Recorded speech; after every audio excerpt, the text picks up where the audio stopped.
Welcome to the Mystic Access Podcast, where the magic is in learning.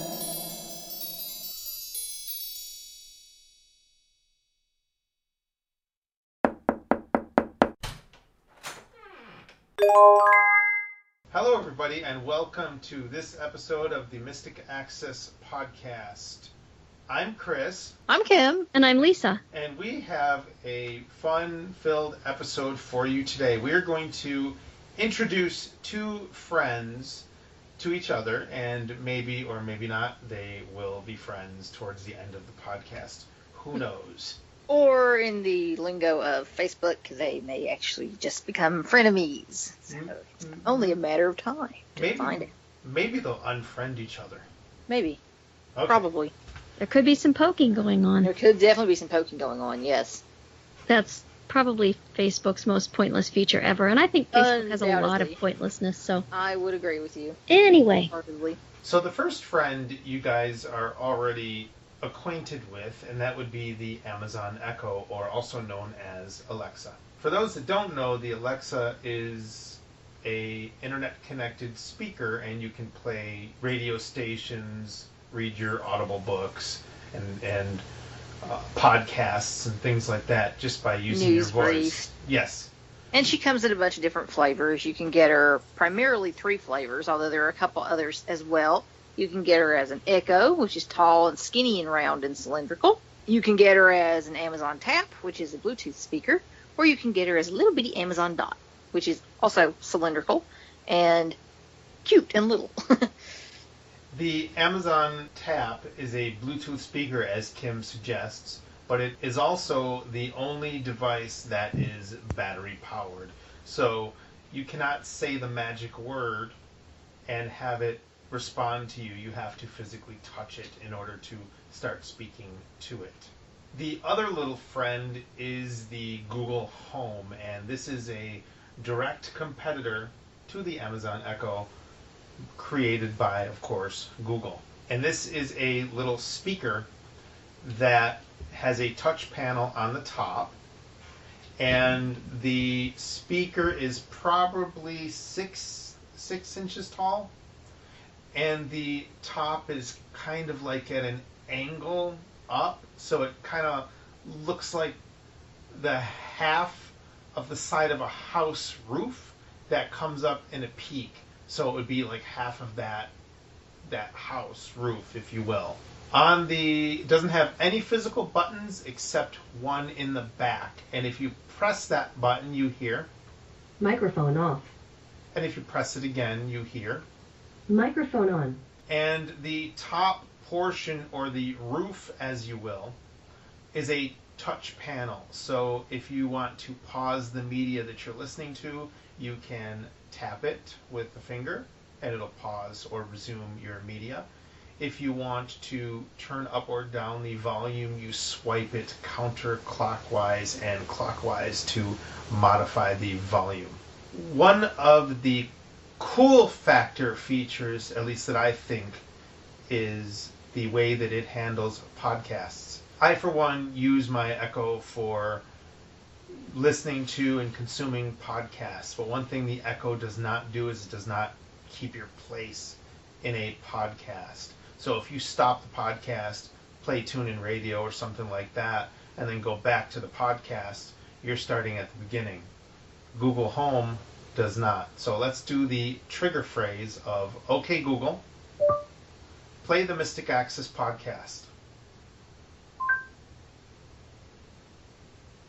Echo dot fire stick in the heater. Best versions. Who knows? Yeah, it does not crash on me. So what I have to do is cancel out of setup. Press Okay, the Google. Actions button. Stop. Okay, Google, play the Mac Break Weekly podcast. Here's where you left off in MacBreak Weekly, MP3, MBW 531, The Land of Ghost and Winds.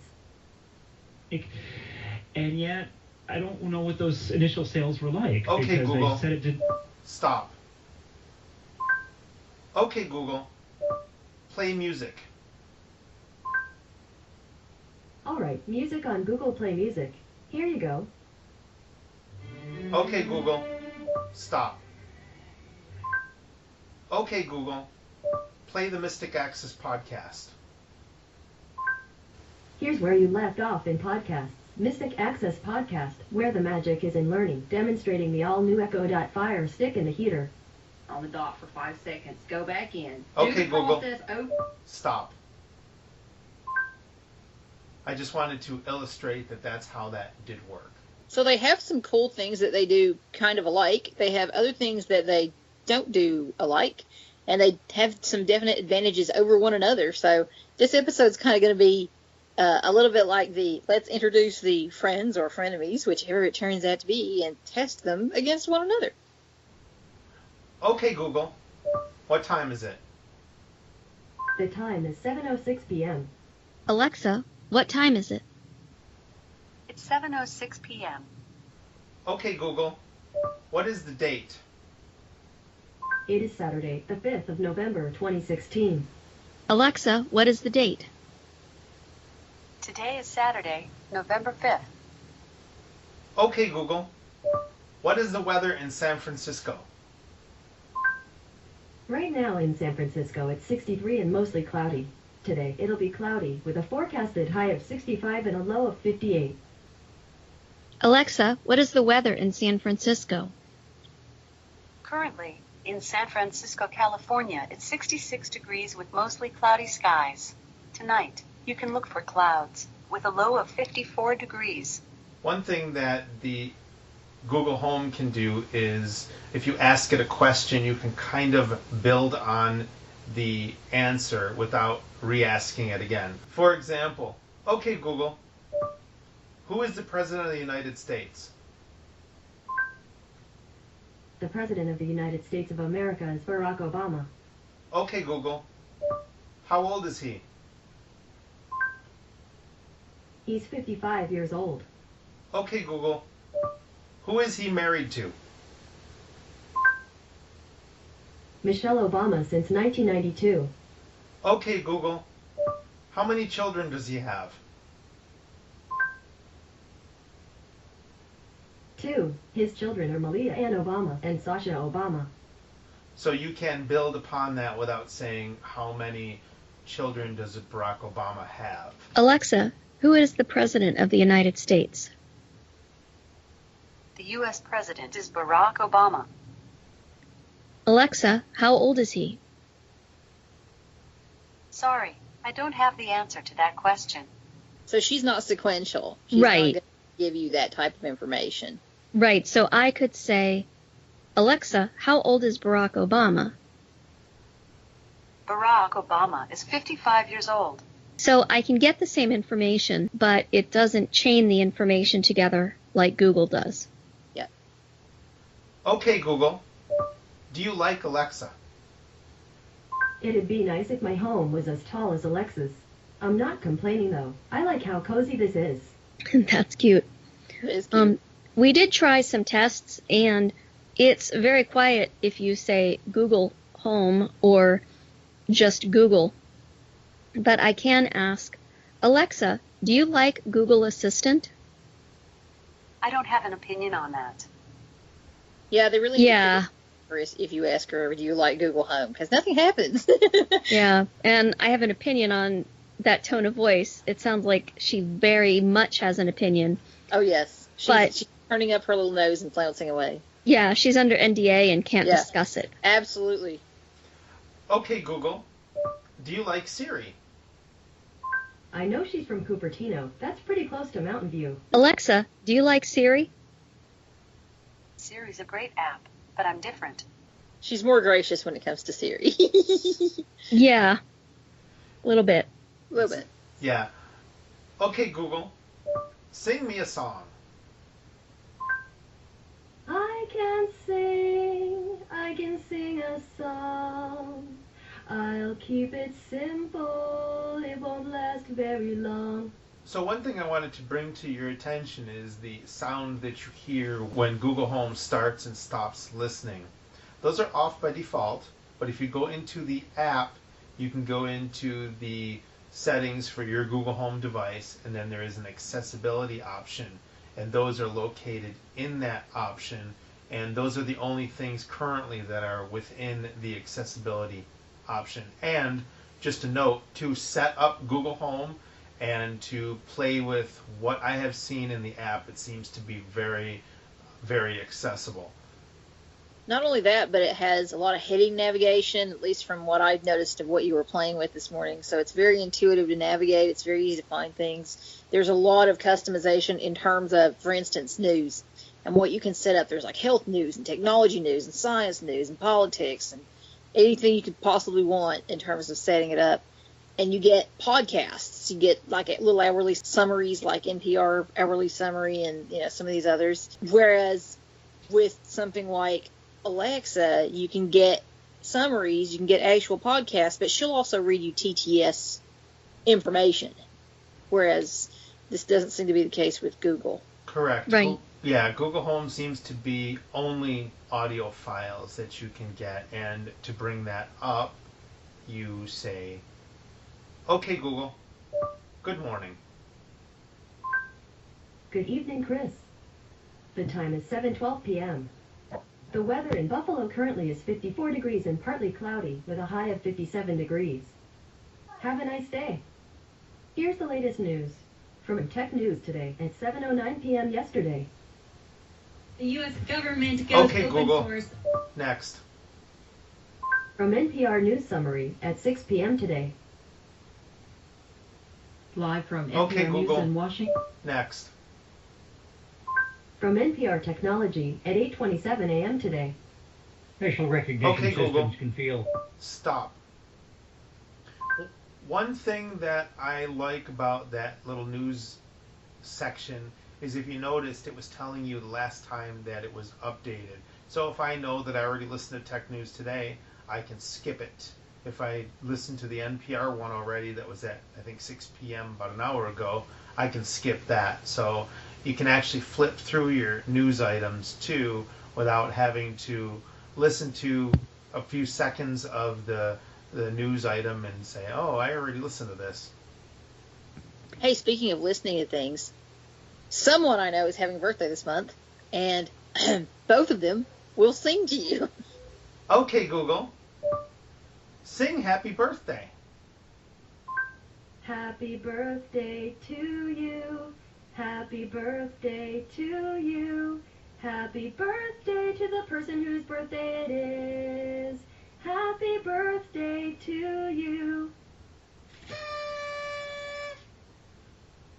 And you get sound effects. You do. That one cracks me up, especially I know. the to the person whose birthday it is. Yeah. And backtracking briefly, you can turn on those same kind of start-stop sounds on the Echo. And if you want more details, the best place to find those is in the Echo tutorial. Alexa, sing me a song. The only song I really know how to sing is Happy Birthday. If you ask me to sing Happy Birthday, I can help you celebrate someone's special day. So then we can say, Alexa, sing me Happy Birthday. Happy birthday to you. Happy birthday to you. Happy birthday, happy birthday. Happy birthday to you. So you just So- get a full song. Yeah, Alexa has better vocal technique, I'm most thinking. definitely. Yes. And she doesn't slide Sorry, into I notes didn't like, understand oh, I the know. question I heard. Yeah. She doesn't slide into notes like she's sliding into home base, but Google definitely has it for creativity. So Yes, most definitely. thank you for those electronic birthday wishes. Yes. Speaking of creativity, okay, Google, what sound does a cow make? A cow sounds like this.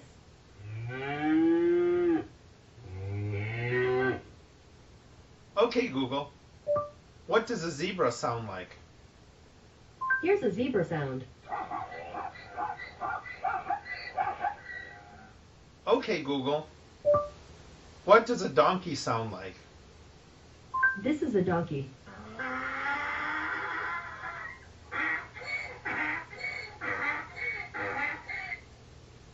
So you have a pretty good way of just learning what different animals sound like. It's really, really But cool. wait. We are nearing, thank God, the end of election season. So if you do the donkey, you have to do the elephant.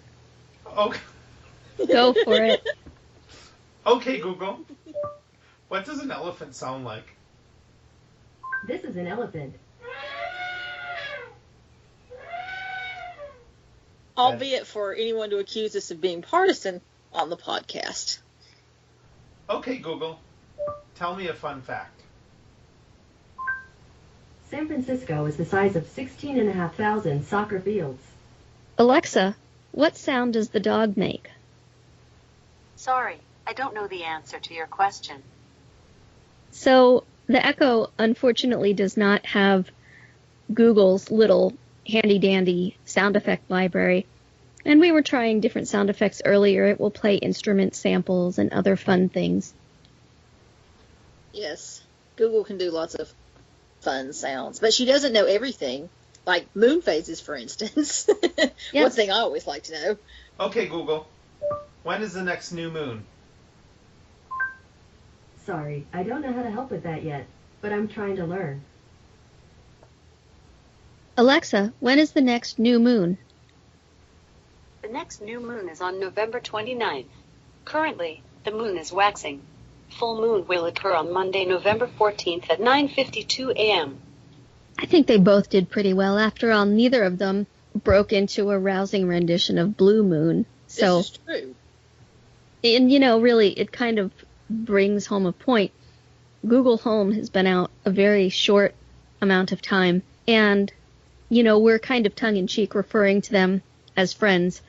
But just like kids, who play together, learn, and they kind of bounce things off of each other, these things are in competition, and they will learn and grow as they mature.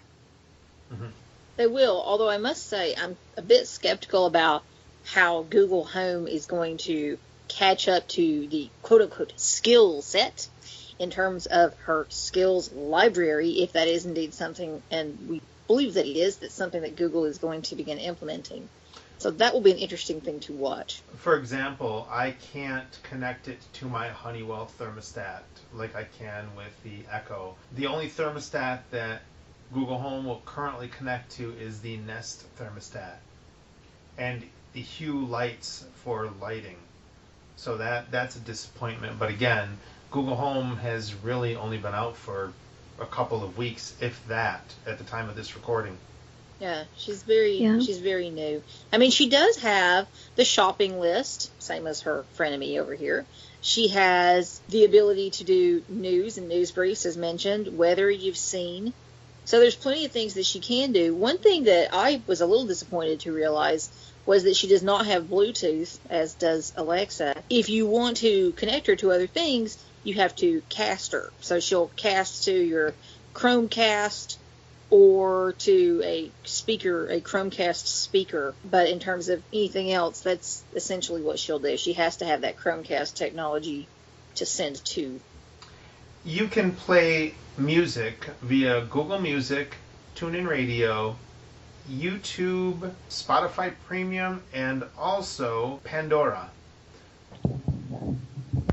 So it does not support iHeartRadio like the Amazon Echo. You also cannot read Audible books. So if you're a big fan of reading your Audible books through your Echo, you can't do that with the Google Home device. Apparently you can't read books from Google Books either. Purchases through the Echo make more sense because Amazon is an e-commerce solution. At this point, there's no way to purchase things through Google Home. In fact, in terms of purchasing through your Echo, I'm sure you guys received this email as well, where now they're letting you get like up to 40% off of your holiday purchases if you purchase them directly through your Echo. That's kind of cool. You know what that means? We're all guinea pigs, and they want to make because when the Echo first came out, you couldn't buy anything directly using the device. Right. You could only reorder your order history. Well, not only that, but like if you wanted to order your Echo Dot and you're a Prime subscriber, you can order your Dot automatically without having to touch a computer. Your new Amazon Music Unlimited subscription, you actually can order that through her and save money by doing it. So, I mean, it's ridiculous the things you can do now. The Google Home product, at least the promotion at the time of this recording, which is November 5th, 2016, gives you a free 6-month trial of YouTube Red. Now, YouTube Red is YouTube without ads and probably a little bit more than that. And it also includes the Google Music service. So basically, for $10 a month, you get ad-free YouTube and Google Music. The thing is, when I set up my Google Home, I got a free 2-week trial of YouTube Red, and I had to actually go activate and extend my trial for 6 months. So I think that's pretty neat. They're trying to get people interested, obviously, because it is such a new device. They're trying to get people interested. I wanted to go back for a second about some of these skills in home automation and stuff. I do believe that she's like the Echo in that sometimes she thinks you're speaking to her. And you're not. And you're not. I think, let's try that better, that these companies are going to access or write skills or third-party apps or whatever Google decides to call them to integrate Google Home with their products. For example, my security system company has already informed me that they will be making a, whatever they call it, again, third-party add-on, whatever, for Google Home, so I would be able to control my security system through either Echo or Google Home. So I think it's just going to take a little bit of time for this thing to mature, if you will. It's an infant, and it's in its infancy, where the Echo has literally been out for 2 years, including the beta cycle or the pre-release, the cycle where you had to literally be invited to buy the Echo. That was before it was out to the general public. So it's only been out for 2 years. I'll say one thing, though. Even though she's brand new and she's essentially just out of the box, she does have some really cool things that I actually really like. And admittedly, it's her price point that's keeping me from getting her currently, because I just think she's overpriced for what she currently does, particularly me being so ensconced in the Echo ecosystem, as it were. Say that 5 times fast. She does have some really fun things she can do, like her crystal ball. Totally, in my opinion at least, beats the heck out of the ones that Alexa has. I think because it's more multimedia. Yes. Like, you don't just hear the audio, you hear the sounds. Like, you didn't just get the happy birthday song, you got the little party blower thing at the end, which is, it adds an element of fun and realism, and even though you're not seeing video, it does seem like more of a multimedia experience. Okay, Google. Play Crystal Ball. Nice. I just need to hang these velvet curtains.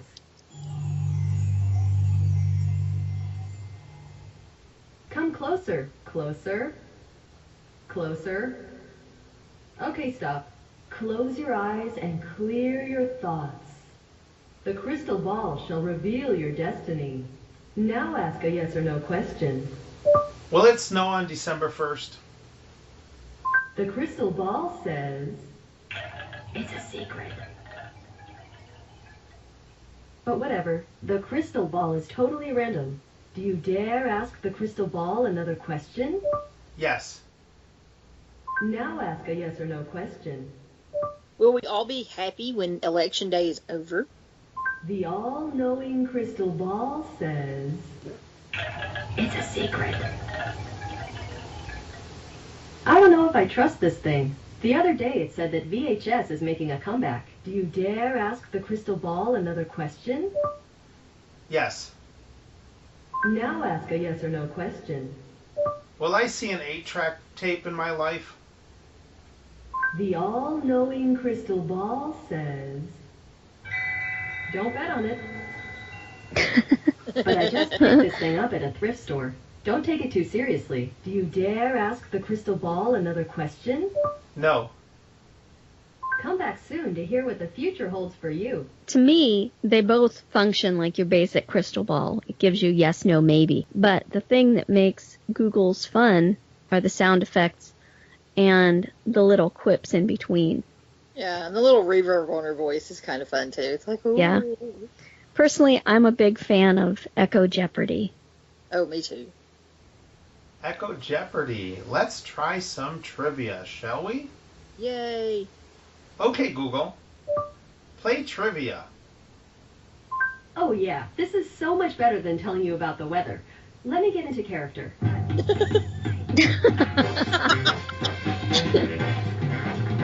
Job dissatisfaction much? Welcome to Are You Feeling Lucky? A mind-bending game of suspense and trivia. On top of being your Google Assistant, I'm the host of this silly show. How many want to play this time? 1. One contestant it is. Get ready for 5 questions. You're funny, in a good way, so you need a funny name. I'll call you Whiz Kid. I'm excited that you're here. Let's do this. If you need to get out, say stop. Binge on this TV question. Sam Malone, Carla Tortelli, and Cliff Clavin are characters on which TV program? The Golden Girls, MacGyver, or Cheers? The Golden Girls. Seriously? Fun! Seriously? Not Are you this serious? time. The correct answer is Cheers. You didn't Question know that? 2 coming up. Lights, camera, action. Heath Ledger stars in which of these movies? My Big Fat Greek Wedding, Yes, to know this one. 10 Things I Hate About You, or Kuch Kuch Hoda Hi. Cringe, cringe, hoda high.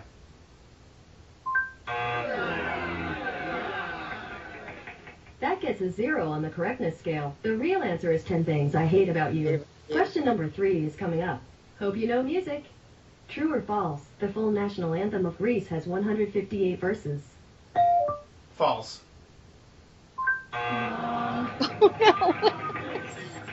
You almost had it. It was true. Here's question number 4. Take a deep breath. Here it comes. True or false? The nation of Singapore is 6 times larger than the city of San Francisco. True. Yay! Yeah, you got one right. You must have heard that one before. That's right. Last question. Hope you've been training. The topic is sports. True or false? In baseball, a forfeit is officially scored as 9-0. False. One more time.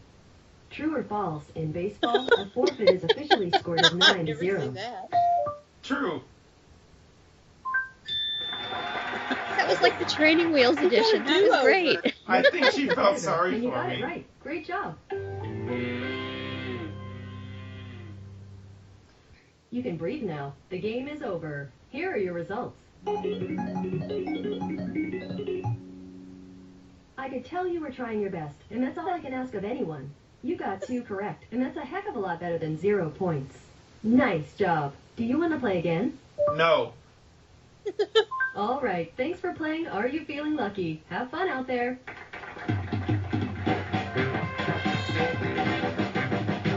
You didn't get the Cheers question. Unbelievable. Okay. That was pretty amazing. That was like playing trivia with your grandma. It makes any trivia done on the Echo sound more like you're dealing with the elementary school teacher with the abundance of facial hair that everybody was a little scared of. Yeah.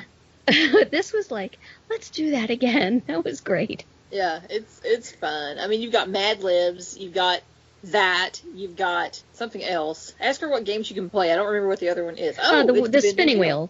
Yeah, Yeah. spin the wheel. Okay, Google. What games can I play? We can play Lucky Trivia, Mad Libs, or you can spin the wheel. What do you want to try? Spin the wheel. Always happy to spin the wheel.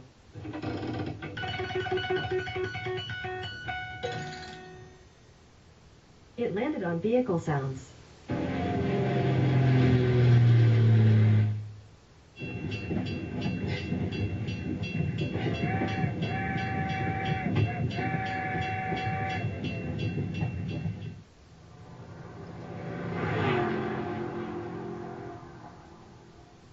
That was his plane, a train, and an automobile.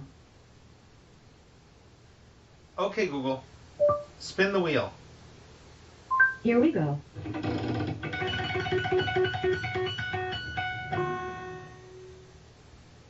You got animal noises.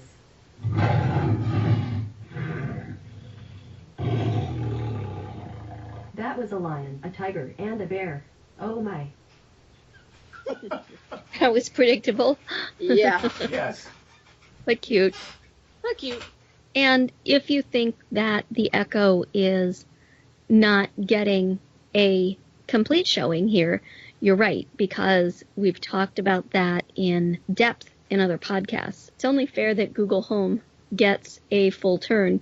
We are comparing where that is an important thing to do, but if you need more information, please feel free to either listen to previous podcasts, consult your tutorial, or consider purchasing the Echo tutorial. It's an excellent resource, and I find myself referring back to it frequently for finer points, or those times when maybe I haven't used it in a little while, or haven't used a particular area and need to brush up. A couple more things that I want to touch on, and then we're going to switch topics. Okay, Google. What is a black hole? Black hole, a region of space having a gravitational field so intense that no matter or radiation can escape. What if I didn't hear that and I wanted to repeat it? Okay, Google. Repeat that. Black hole, a region of space having a gravitational field so intense that no matter or radiation can escape. So that's really nice. Okay, Google. Set a timer for 5 seconds. All right, 5 seconds. And that's starting now.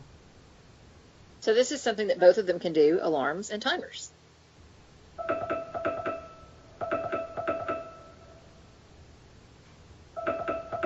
Okay, Google. Stop. Okay, Google. What time is it? The time is 7:36 p.m. Okay, Google. Set an alarm for 7:37 p.m. Got it. Your alarm's set for 7:37 p.m. And what I like is you can do recurring alarms every day. There it is. Every weekend. Okay, Google. Snooze. Snoozing for 10. So we'll get to hear that again in a bit. Okay, Google. Say hello in Swedish. Hallå. Okay, Google. Say, I need to know where the bathroom is in French. Je dois savoir où la salle de bain est.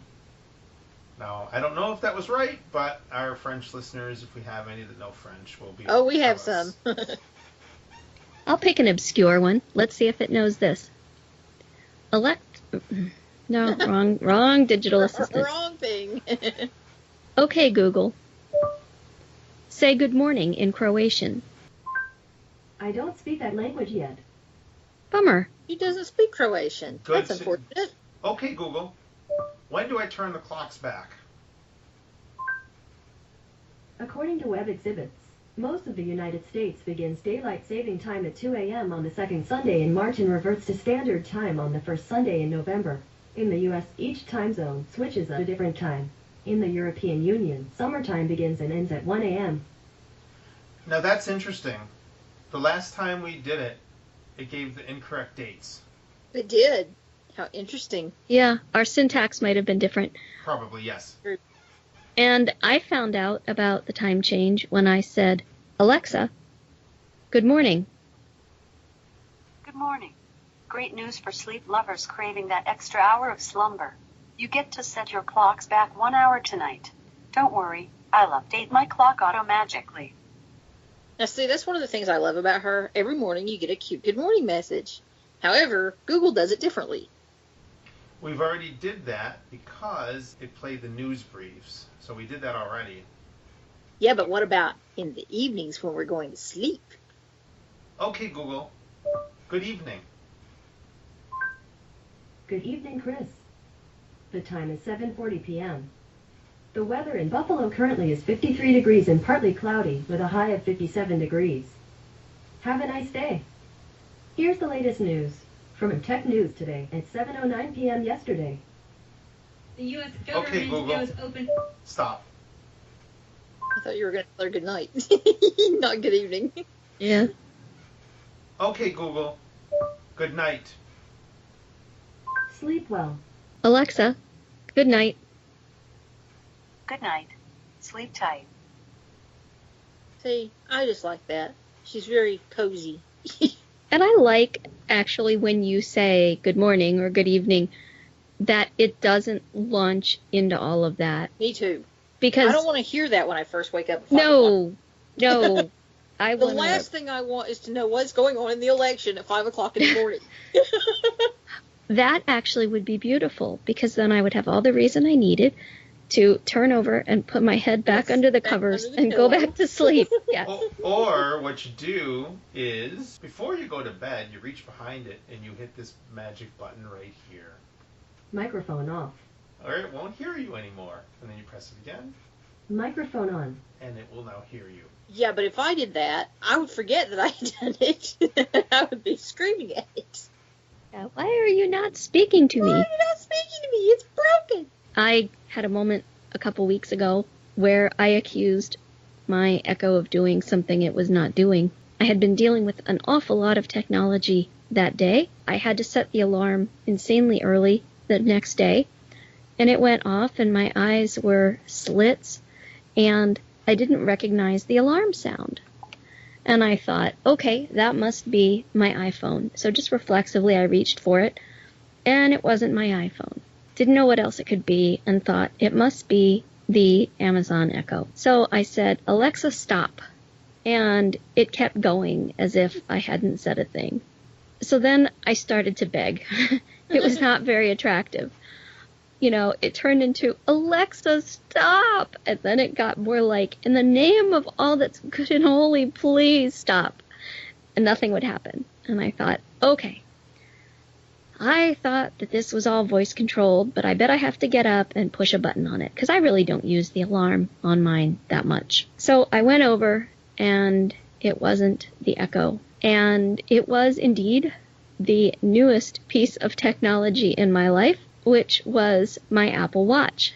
It was sitting on its charger, and because it was on the charger and not on my wrist, it could expend a nice amount of power playing a very pleasant but loud alarm. And that was just one of many things I learned while putting together our newest tutorial, which is on the Apple Watch. And it is about 4.5 hours long and hopefully covers everything you might need to know, whether you have an Apple Watch or whether you are considering getting one. Yes, we released it on Halloween, so it came out and it was a definite treat. And it was a treat for me because I kind of went into it, and I know you had some mixed feelings about Apple Watches as well, Lisa, kind of going into this whole gig. I was very much the hardened Apple Watch skeptic, saying, what the heck am I going to do with an Apple Watch? Like, it just seems like the most ridiculous little accessory that I would never have any time, interest, or use for. What do I want it for? By the time I got through like section 6 or thereabouts, it's a 25 section tutorial, I was sold and already fantasizing about the new Apple Watch that I have not yet purchased. So I think that's a pretty good indicator of the intuitive layout and the persuasive feature set of this little critter that it kind of sold me on it very quickly going in. I had no idea not only of the feature set, but also of the versatility in which one can customize it and change it up in so many different ways, like setting all the different faces and doing all these different things. I was quite stunned. Yeah, I found, and this could sound a little bit Apple fangirl, I like Apple products, but I wouldn't say if it's Apple, I have to have it. When the first generation Apple Watches came out, I thought this is something that might interest me, but I want to see what it grows into. But I did find with most features, if I thought, okay, I don't get it, this seems kind of stupid, in general, it was because I didn't understand it. For example, Kim mentioned changing the face on the watch. and I have no sight, no light perception, no nothing. And so I just thought that this was kind of pointless. It doesn't really matter whether the face that's displaying looks gold or silver or chrome or black or white or blue or green or whatever. It's so much more than that. I can have different faces with essentially different themes. So the face that I use most often is a conglomerate. So it has the weather, current outdoor temperature, the high and low temperature. It has the time, the battery status, my activity information, the notorious 3 activity rings. Another one has sunrise, sunset, moon phases, weather forecast, things like that. And there is our snooze alarm. Yes. Okay, Google. Stop. The third face that I have has all kinds of workout stuff on it. So it has the workout app, it has the Breathe app, it has the app that I would launch to be able to take my heart rate, and then I also have the timer there. You could have social media related faces or contact related faces where you would have mail and messaging and things. I think you have to have the time on all of them, but the rest of it is very customizable. Or the other one that just made me think, well, what's the big deal, is the ability to answer a phone call on your wrist. I have no desire to just hold my wrist up in the air and talk on the phone, on the watch, because, well, it sounds like it's coming out of a little tiny speaker, which it is, and it's not that great of a sound quality.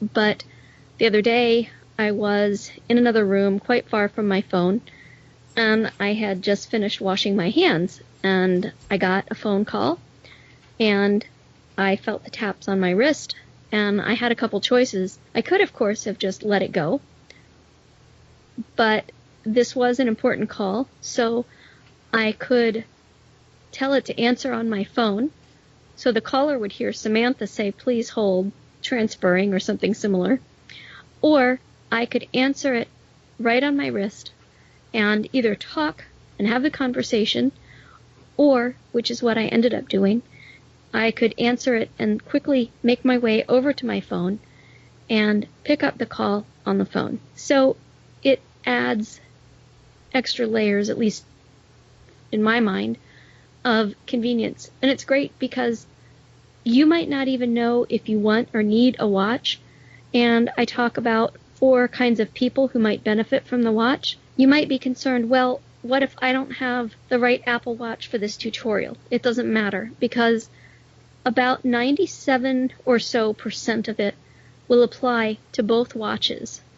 Only about 3% applies to the Apple Watch 2nd edition. The tutorial does go from the standpoint of Watch OS or Watch Operating System 3, because it is the most current one out there and all Apple Watch models support it. There have been a lot of changes, some kind of major. In preparation for producing the tutorial, I listened to roughly 50 podcasts, and in some cases I could have saved myself the time because features were completely revamped, redone, reincorporated. And so this is a nice way to get all of that information in one place. It is the only comprehensive blindness-specific resource that I am aware of as of right now. So I have a question as someone who, like yourself, is a bit of a Braille Watch devotee. What's special enough or intriguing enough about this to make me put down my 300 and some bucks on this versus my perfectly serviceable Braille Watch, which is currently at least telling me the time, and the other things, let's just play devil's advocate for a moment, that my phone or other iDevice, will stay in the Apple world for a bit, is doing for me? They can, and I will talk about these very briefly because we don't want to give too much away. Of course not. The first kind of person who might want an Apple Watch is a tech enthusiast. Somebody who just wants to play with it and learn and explore and kind of see what it's all about. Another kind of person for whom this can be quite helpful is if you are prone to falling, or you could be. Maybe you have brittle diabetes, or you have knee or hip replacements or implants, or things that make you more prone to falling. Maybe you have epilepsy, whatever. The phone may be near you, but it may not be on you almost all the time. And the watch you can keep on you, and you can use it to make phone calls. If you are passionate about health, and that doesn't mean necessarily that you are in top physical condition, but maybe you just want to be a little more healthier than you are now, the Apple Watch can help with that, because it will remind you to breathe and be mindful of your breathing. Of course, we're not talking, each breath in, out. That would be a bit intense. But it reminds you to breathe mindfully at intervals throughout the day. It also can prompt you to work out, to move a certain amount throughout the day, also to stand at least 1 minute for each hour out of 12 hours in your day. So that's another compelling reason. The other group that can find the Apple Watch really helpful, and this surprised me until I did more research, and then I thought, oh, of course, I felt a little foolish for not thinking of that before. People who are deafblind. At first, the impression was that there was nothing for deafblind people for the Apple Watch because you couldn't pair the Apple Watch to a Braille display. But you don't really need to, because a lot of the Apple Watch functions are run through your phone. So you can control it through your phone with the Braille display. And it's great because if you are cooking, you want to use a timer, you can feel the taps on your wrist when your food is done. You don't have to keep your phone right with you, or keep a hand on it, or keep it strapped to you waiting for a vibration. You can use the GPS capabilities so that if you need to make a right or a left turn, you will get those taps on your wrist to let you know. The Apple Watch may not be something that everybody wants, but I think a lot more people could benefit from it than realize. And yeah, I was very much of the mindset of, do I even want this? I've been using a Braille watch since I was 6 years old, and I like it very well, thank you very much, and get off my lawn. I still do use it. Now, some people wear their Apple Watches at night to track their sleep. I haven't really found the need to do this. So what I do is at night when my Apple Watch is charging, I put the Braille watch back on.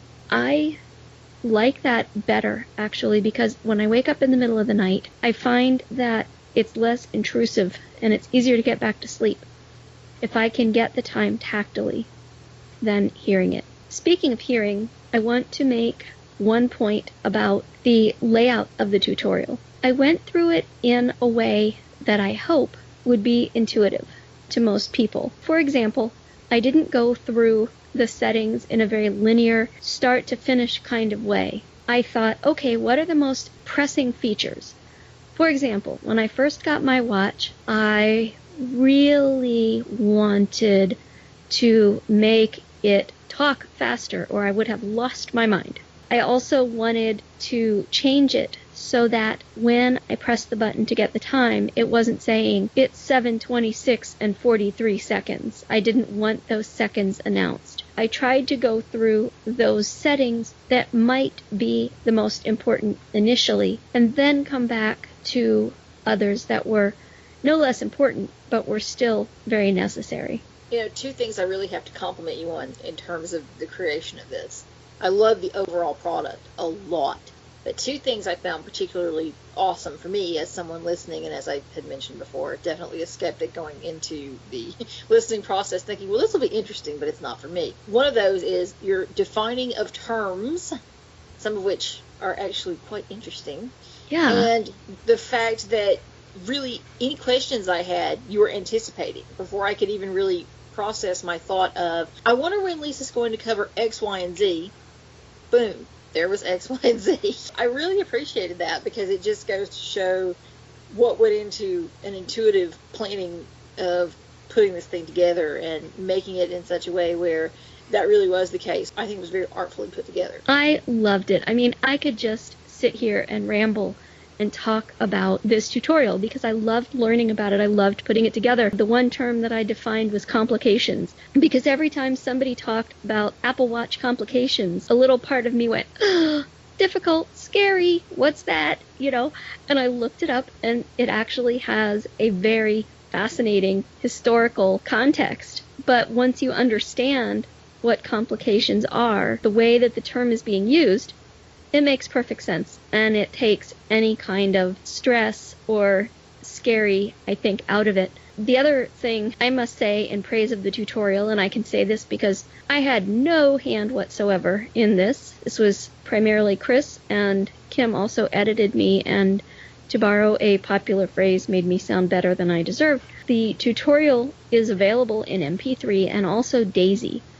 And there are, I think, 116 headings. I think so. I went a little crazy, but... Yeah, a lot of headings, but really thorough. I really would recommend that you listen through the whole thing. For example, you might not really be interested at all in using the watch to do a swimming workout, but it's only going to take you about 3 minutes to listen to that section. And you'll also learn that if you go out in the rain, you might want to turn on the water lock or waterproof feature of the watch. So you don't know where you might find things, and it really does help to listen through it. But once you've listened through it, then you can use your Library of Congress player or your DAISY book reader or DAISY software in your computer to just skip around and find exactly what you need. I must confess, last week I couldn't remember where a setting was. It was kind of interesting because I thought, okay, I have two options. I can either check for this on the phone and find it, or it would have been just as quick for me to navigate through the DAISY headings on the tutorial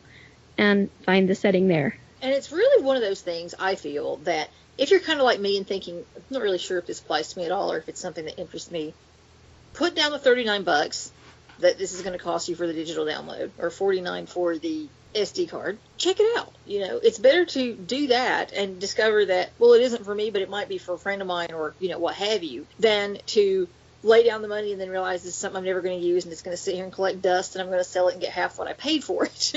If you think it's possibly for you and you're kind of having little moments thinking, might be interesting to at least check it out, then definitely feel free to do that. If it's not something that you're interested in after the fact, well, then you're only out $39. If it is, you've got a really nice, very intuitively laid out, very clearly described piece of instructional material that will walk you through your settings, your setup, your apps for entertainment value. I mean, it's everything and then some in terms of what you might need to definitely get you up, get you started, and turn you into a really well-versed user of this product. And you'll hear lots of actual demo information. Yep. Now, we do have a clip to play for you. That is not specifically demo. That's just sort of toward the beginning. In the actual tutorial, you hear demo. So we've got Samantha, which is the voice that's used on the watch. And then, so as to hopefully not confuse things, we have the male Siri iPhone voice. And then, of course, there's me. Sometimes I am just doing straight demoing. I do a little bit of opinion and experience sharing. For example, I talk about turning off a setting. I had not turned it off, and I encountered some problems and had a lovely chat with our local emergency services personnel because I could not stop the dialing of 911 on my Apple Watch. I mean, it didn't do it repeatedly. I just mean that with this one setting on, it was much more likely that I would make a call that I did not want to make. I made suggestions where I felt they were practical, but mostly it's demo. And if something doesn't work as it should, and there are one or two small things like that, I do show you those too, so it's not all roses. If there's something that isn't quite up to speed yet, you see it. Think of it less as a sales presentation and more like a friend sitting down with you on your couch and saying, okay, this is how you use it, and this is what I really like, and these are the parts that, well, they're not quite ready for prime time yet. Really, those are few and far between because it really is quite nice and something ultimately that I'm glad I got. In the time I've had it, I've definitely grown to not only enjoy it, but to appreciate all its features. It's very obvious how much fun you had creating it. I mean, just listening to it, it sounds fun. even everything down to the flutters that you feel on your wrist, or when things are happening, the little vibrations. She equates them to little flutters, and actually puts the mic and the watch next to each other, so you can kind of hear the flutter of the watch, which I just thought was brilliant. It only took me about 2 days to stop jumping at everything that was going off on my wrist. I haven't really learned them yet. And somebody did ask me that. They said, are you going to include the different patterns in the tutorial? No, because there are so many apps and they can all use their own different patterns, and you do get used to them. Now, when the phone rings, it makes kind of a bring sound, and so you get a very bring feeling kind of flutter, like a fast, prolonged back and forth. And there are times where it just feels like a tap or two. You do get used to them very quickly. But yeah, for the first couple days, because it really does feel almost like someone lightly tapping you on the wrist. And so I was jumping quite a lot. It's a shame it didn't show up under my activity, but I was indeed. So as Lisa suggests about the clip, we will insert that after we sign off. And I just wanted to thank you all for listening to this podcast, and we really, really hope you enjoy it. Thank you, everybody. Have a good night. Bye. Bye. Bye. See you later, alligator. Bye for now. Unfortunately, there are some restrictions. You must have an iPhone to use an Apple Watch. You can't use it with an iPod Touch or an iPad. And your iPhone must be an iPhone 5 or up, running iOS 10 and up. You will need the Apple Watch app. If you have not removed it from your phone, it is there. You might have buried it in a folder. What you could do is ask Siri to open Watch. If you have deleted it, simply go to the App Store and search for Apple Watch, and you can re-download it. For purposes of this tutorial, I am using the most up-to-date hardware and software that I can, although even if updates come out past the time that this tutorial is published, you will still find a great deal that will be relevant to you. I am using an iPhone 7 with iOS 10, and I am using a second edition Apple Watch with watchOS 3. Going through this tutorial, a few assumptions will be made. The first one is that you know basic iPhone gestures. You don't need to know anything fancy, just a double tap, a single tap, and how to flick up, down, left, or right with 1 or 2 fingers. This tutorial is being done from the standpoint of someone who is using VoiceOver. Those who are using Zoom will gain some benefit from this tutorial, but in general, those who are legally classified as low vision might do better using VoiceOver instead of Zoom. I will do my best to make sure that the watch and the iPhone are not speaking at the same time. Sometimes, though, this is unavoidable, especially during setup. To make it clear which is which, I will use the male Siri voice on my phone and Samantha on the watch, which is the default and in fact the only voice. I will not have the phone running through the mixer because I can't run the watch through the mixer, and I want you to hear the sounds relative to one another and also to have an overall idea of the sound quality coming from the watch. Finally, there are a few things to keep in mind before you continue with the bulk of this tutorial. Remember that while the Apple Watch is similar to the iPhone, there are differences. Not everything will look, act, or be laid out the same way. The main difference I notice is that the responsiveness of the iPhone, because it has a larger, faster processor, is snappier. The response on your Apple Watch will be slower. For example, I will think that maybe it didn't accept my double tap to open an app, and it's just that maybe it's taking that app a little while longer to launch. It's important to remember, this is not the iPhone. I feel like I should have that tattooed on my forehead after remembering and learning that lesson many times the hard way. I have outlined topics to cover in an order that intuitively makes sense to me. You may find that your thought processes are different, and it doesn't make sense to you. First, please accept my apologies and know that I have made every effort to make this as general to as many people as possible as I can. Also, feel free to skip around from section to section, but I would highly advise that you listen to everything at least once, because you never know what tips are going to be hidden where, and it's important not to miss anything. For example, you might not be interested in using the watch for swimming, but did you know that you need to turn on the water lock feature even when you're going out in a heavy rain?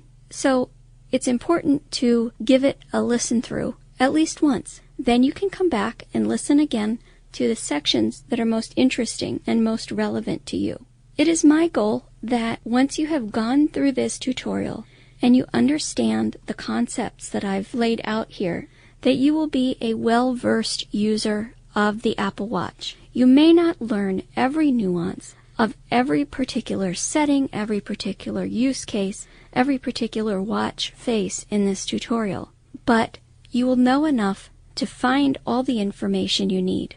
It's also important to remember one other excellent resource. Apple does have a guide regarding the use of Apple Watch. It is fairly clear, and most gestures can be translated and converted easily by voiceover users. What I find I like to do is to learn with a tutorial such as this. Then, if I need information on a specific point, I can go into the Apple Watch user guide and I can search for the information I need. In the next section, we'll talk about getting to know your watch and all the fun options and possibilities that are in store.